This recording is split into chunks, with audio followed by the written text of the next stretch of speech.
Hey, I'm Anton. I've spent over a decade marketing cash pay medical practices, and in 2025, my select personal clients did 87 million in revenue. In this video, I'm going to review your digital presence, your lead generation strategies, your appointment booking process, and services that your clinic offers right now, with the goal of being to share some impactful ways you could grow right now without hiring another provider, without really changing too much or investing any more cash into growing the business. So today I am reviewing Concierge Aesthetics Plastic Surgery, 4 locations across Chicagoland, Naperville, Geneva, Northbrook, and the Gold Coast in the city. Before we jump into the full review, I'm going to give you a couple bullet points, just high-level overview on what I found here, so you know what you're looking for. I went through your website, your Google business profiles, your SEO, your social media, your lead flow, and your service mix. Overall, you built a genuinely impressive business. Everything's fairly decent. Board-certified surgeons, deep Medspa menu, real wellness arm, and close to 1,000 5-star reviews. But I did identify a couple major opportunities that I think could have a really meaningful impact on your growth. Number one, making it dramatically easier for your existing patients to book. Your site has said online booking coming soon for a while, so it's actually turned on self-scheduling. Number two, linking each of your Google My Business listings to a location-specific page on your site. So you've got the Naperville business location or this business location. This is just linked to the homepage of the site here. I would make that go directly to your location page for that site. So like this one here, you could go directly to the location page for this. Instead of just plastic surgery in Chicago, you could go to the location page that you have. So I think it might even be that one. Yeah. So make this go to this. Number three, positioning the wellness side of the business differently. Right now it's kind of oh yeah, we offer that too, but I bet your staff feels that way about it too. And it's not really clear that that's like a big thing that we want to offer for more people, that we want to help more people with. Number four, I need to understand why you have multiple websites. You've got conciergemedspa.com, you've got go.conciergemedspa, and then you've got MAE Plastic Surgery. So I'll follow up more on that later, but I just need to understand like why you have all those. I think I have an idea, but maybe combine them. We'll see. We'll talk about it in a minute. And number five, there's an opportunity for you to do a little better with content, build a stronger short form video social presence, especially TikTok, and then get a little bit more active on AI search. I'll give you a strategy on how you can actually implement that. So none of these 5 things require opening another location, hiring another provider, buying another device. Most of them are simply about just getting more out of the assets you've already built. So let's go through a couple of these things here. And as always, I start with the secret shop of your website. So I'm going to go to the homepage of the site here, and I'm going to try and request an appointment. So book now button. That goes to the dermatology go.conciergemedspa. This book now button goes to the same place. I don't want a dermatology appointment, but I guess that's my choice. Book now. I guess I have to click get started again. And I guess I have to go here. Does this mean all the other providers are full? I should be able to select a service I'm interested in. That makes it a nightmare for your staff. Let's do Botox. Actually, let's do hair restoration and see if I get a call. It is 8 Eastern, 7 Central. I doubt I'll get a call for a bit, unless you have a call center working. There was a problem with your submission. Oh, no. Okay, we're good. Text us, call us, email us. Okay. So let's see what happens. I'll see if I get an automated text or an automated email. But just first glance, that is not very clean. There's way easier ways to do that. I'll show you a much better way. So I would change, just going back to here, I would change the way that this is done right now. I get that you're trying to book up Dr. Brodsky, but like the process that I just went through does not get me on Dr. Brodsky's calendar. Someone still has to call me and still has to book me on Dr. Brodsky's calendar. If I could direct schedule on her calendar, that would solve that problem. And I know you're working on it. I'm sure that's more on the EHR or EMR that you work with than anything else. So this is the way that I would do it. There's a clinic in Tampa. This is one, I don't even work with these guys, honestly.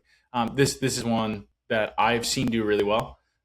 Like this, click here for online booking. So they have book appointment or they have request a consult. I like request a consult better. I think it positions you more as an expert, especially with the surgeon component of the practice. I like request a consultation.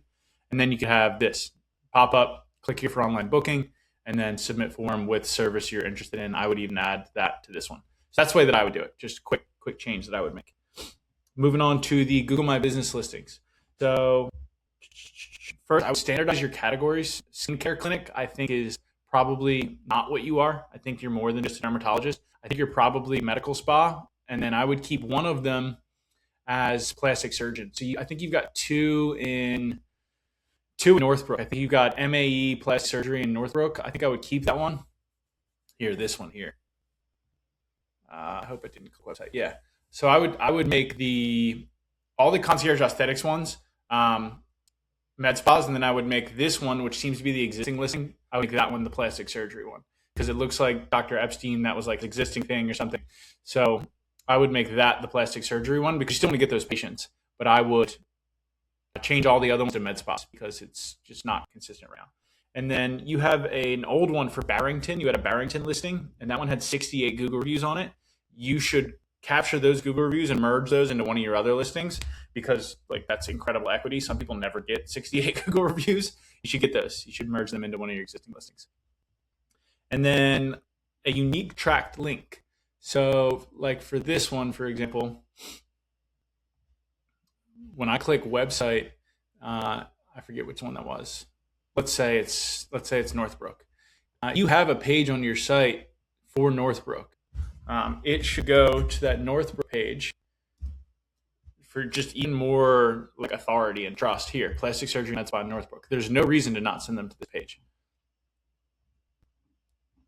And it just gives even more proof because your H1 on this page or your header tag on this page is that. And like, this is a beautiful page. It's the same page as your homepage. It's just the Northbrook location. So I would do that. That'll help you for sure. That'll just make your Google My Businesses rank a little bit better, which ultimately makes you rank better in AI search, which is like the thing that we're all racing to do right now. Moving on. So next is your actual appointment book process on the site. I picked on this a little bit already, and I gave you some feedback on how I would do it. I would do it like the Herman Wellness thing. More stuff on the website. You have one form for 4 locations, and all of your services go through that request a consult form, which is kind of a nightmare for your staff. Like, how does your staff know if it's a breast augmentation consult, if it's a Botox consult, or it's a women's hormone replacement therapy, or male hair restoration consult? They don't know. And like the way that you could prepare them to have a higher quality conversation ahead of time is very useful to them by just asking, hey, which service are you interested in? So I would definitely do that. You're kind of hamstringing your sales team right now. And then your membership is hidden. You have a cool membership, VIP membership. Your pricing on this allows you to compete on Botox pricing, which I'll get into in a minute. That lady's jacked. Great work, lady. Your Medspa pricing here or your membership pricing here, sorry, is pretty good. I forget where it was. Maybe it was here. But I would make it allows you to compete on Botox unit pricing, like where you can offer $11 unit Botox and everybody else in your market is like 14 or 15 bucks. This differentiates you quite a bit. So on the site, just to review, I would turn on self-scheduling, do the request a consultation thing like I showed you on Dr. Herman's site. I would on the homepage, I actually found a couple broken links. Down here. Where are we? It's loading too fast. These here. These links are broken. They don't go anywhere. They just kind of update this, which I guess is the right thing to do. But I would probably send them to the inner page. I guess this is kind of cool. I don't know how it works on mobile, but I would probably send them to the inner page. And then on mobile, you don't have a phone number in the header. It kind of disappears. So I would put a phone number in the header. I would argue it's even more important than your logo on mobile because you want people to be able to contact you on mobile, and 80% of your traffic is mobile. So we got the phone number, adjust your consultation request form, and appointment booking. Yep, we got that. All right, moving on to your service mix strategy and your value ladder. So just to summarize this, you guys have 5 locations or 4 locations. You know how to build a business at this point. But the thing that jumped out to me is you have a real wellness arm, Dr. Skull. Sorry if I'm saying it wrong. But the health and wellness page is like pretty empty. You have the least amount of content for your wellness related stuff out of like everything on your site. Like you only have 5 or so pages here. And like the amount of effort that you've put into all of these is significantly greater. However, the lifetime value of a wellness patient is arguably much higher than a med spa patient. So I think it's kind of backwards. Botox demand is flattening across the board. Women are becoming more and more wellness focused and less interested in putting toxins in the body. Also, women want peptides, hormones, weight loss, and lasers. Those are like the real growth right now across the country. And I think it's a great opportunity for you to kind of reposition this a little bit, but it's buried under your Medspa stuff right now. So I would make a focus on that content. Quick question. Are your wellness leads and your aesthetics leads handled by the same front desk people? Because it's a lot of different services for one person to sell confidently. And it's like a difference of questions. It's like the Botox questions are like, how much do you charge? And the wellness questions are like, what's it look like to get started with a hormone consultation? Like it's a different sales process. So a couple action items on the site: build out the wellness section into a real engine, its own funnel, its own content, its own front end offer, and feature it in the main navigational menu, not kind of buried under Medspa the way that you got it. And if you are going to have the person who schedules your surgeries also be the person who schedules your hormone consults and your Botox appointments, you need to give them the information from the form, from the requested consultation form, so they can have a better conversation with the patient. Because right now, you're kind of hamstringing them. So moving on to your membership. I just want to talk on this a little bit again. The offer is incredible. The miss is not the offer. The miss is the visibility of the offer. At $11 a unit for Botox, you're beating just about everybody, but nobody knows. So I would like surface that. I would say $11 a unit Botox and then $1,000 off surgery. Like those are your offers. I'm not sure when you are presenting the membership either, but I would do it right after the consultation, present the a la carte pricing and the membership pricing together and let the patient decide. So they're deciding between you and you. Also, your $1,000 off procedure can be like, that can be an ad that you can run anywhere. You can run that on Google Ads, like $11 a unit Botox can also be Google Ads, which we'll get into in a second. Like those are fantastic front end offers, but you're not presenting them very well. They're kind of hidden. Location competition, moving on. Checked out your landscape here. Chicago's competitive, no kidding. I don't really need to go much further on that. But you are positioned as a plastic surgeon supervised med spa, which does give you the status and experience that most pop-up med spas can't really compete with. And it is worth noting that your competitors all list their prices publicly on their site for Botox per unit. Is this something you're intentionally not doing?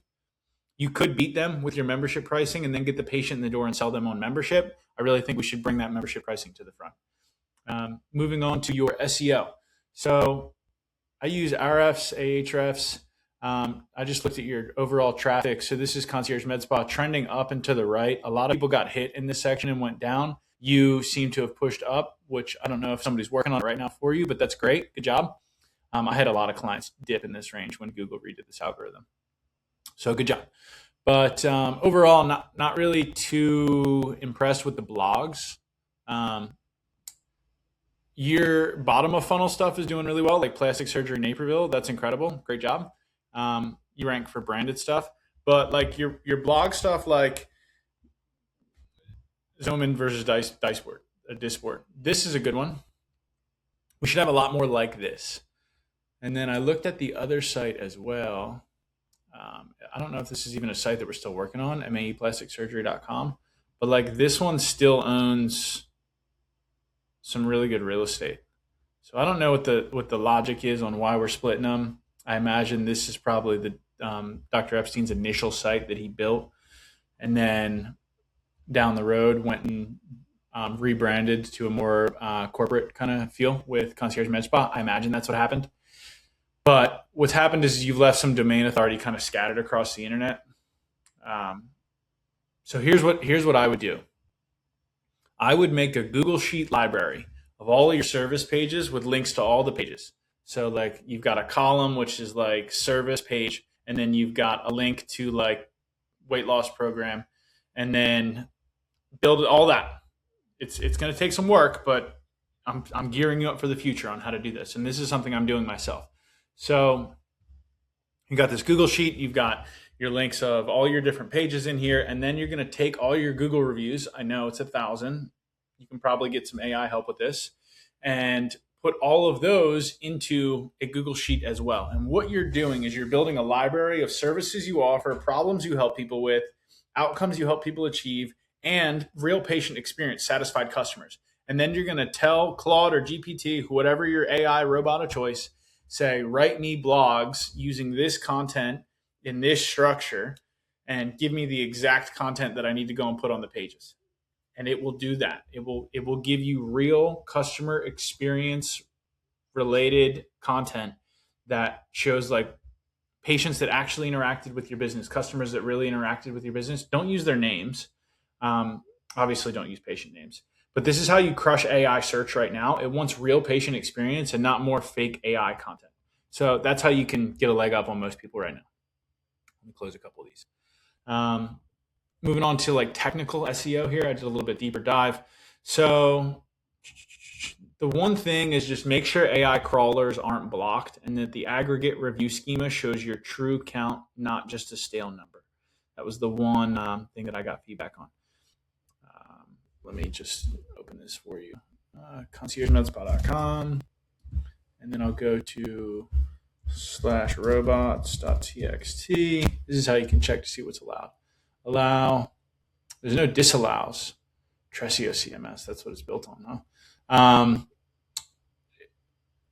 I would do like some strict allows. I would do like allow Claude, allow GPT, allow Perplexity. It's just guarantees you to get those people to or get those bots to your site rather than like allow all. It's usually what I do. Last thing on the Google universe and kind of the brand experience here. So you've got MAE plastic surgery, and then it looked like you kind of absorbed Transcend Medspa. It looks like Dr. Epstein's really well published, but there's some missed opportunities on the wellness side if you want more wellness leads. HRT locations. I'll get into this in a second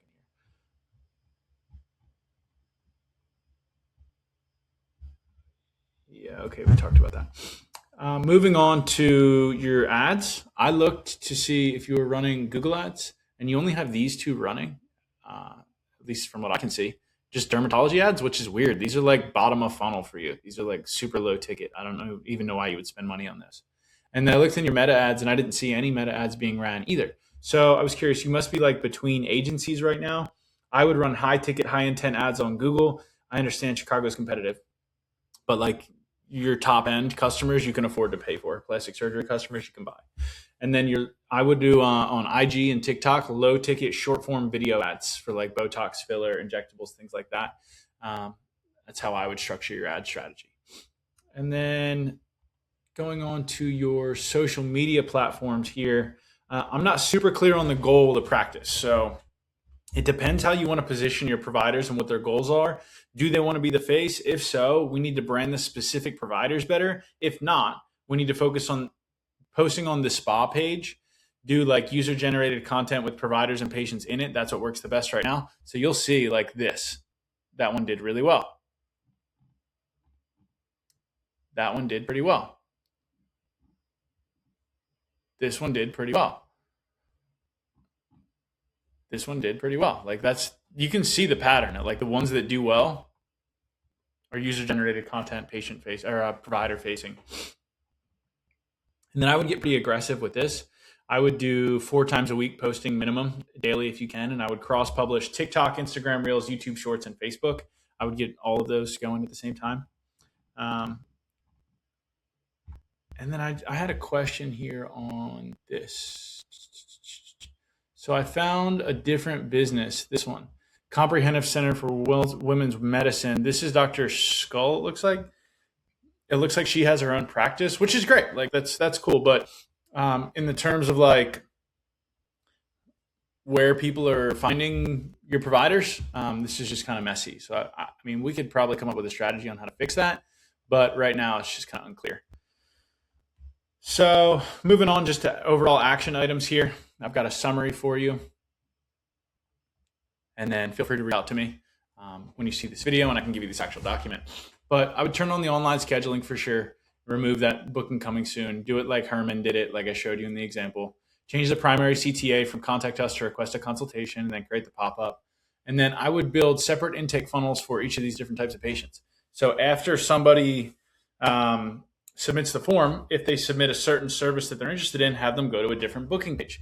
If somebody's looking to book a weight loss consult, you can do a complimentary telehealth consult with them like same day. There's nothing stopping you. Same for hormones. surgery, you should get them in, have them book their initial surgery consult. You can even let them self-schedule that and then just call them to confirm and follow up or disqualify them. You can do the same for this too. I would stop routing every lead to the same generic form. I would add service-specific fields. Talked about that. Click to call phone number. We talked about that. We talked about standardizing the categories. We talked about, ignore this. I know why you have that. I would definitely do this, claim those listings. And then we talked about linking the Google business profile to the corresponding location page. UTMs, have your web developer do that. Just tell them what you want and they'll figure it out. Online booking, we talked about that. This is all just redundant stuff. Wellness division stuff. So I would really focus on the health and wellness section. Is a massively growing space right now, and you have the infrastructure to be able to deliver on it.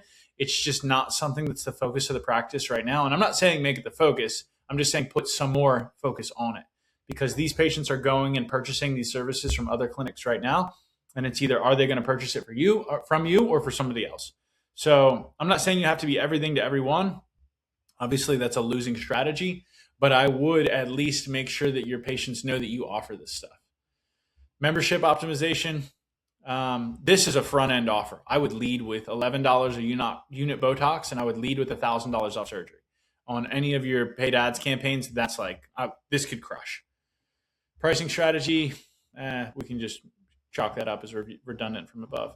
I talked about the SEO thing, how I would do that. I would create a master index Google sheet, and I would put all your service pages in there, reviews in there, and then have it write blog content that is specifically designed to rank in language like models, because that's the future of decision making. And then the way that you have this set up is just kind of wonky. I didn't really hammer too much on that, but let me show you why. I did in the beginning, actually. It doesn't make sense. The way that you redirect people through different sites doesn't make sense. You'll have a lot better booking right off the bat if you just did it a different way. Provider branding, this is an internal decision, not really something we need to talk about right now. Paid ads, I don't know why you're not running paid ads, but you should be. Social media content engine, I talked about that a little bit. Just get more consistent with provider-led UGC content. So just in order of priorities, these are the top 5 things I would do right now. I hope that you have found this useful. And if you share this with a friend who also could be interested in me auditing their business, I hope that this is useful for them too. And hope to talk to you soon. Thanks for watching.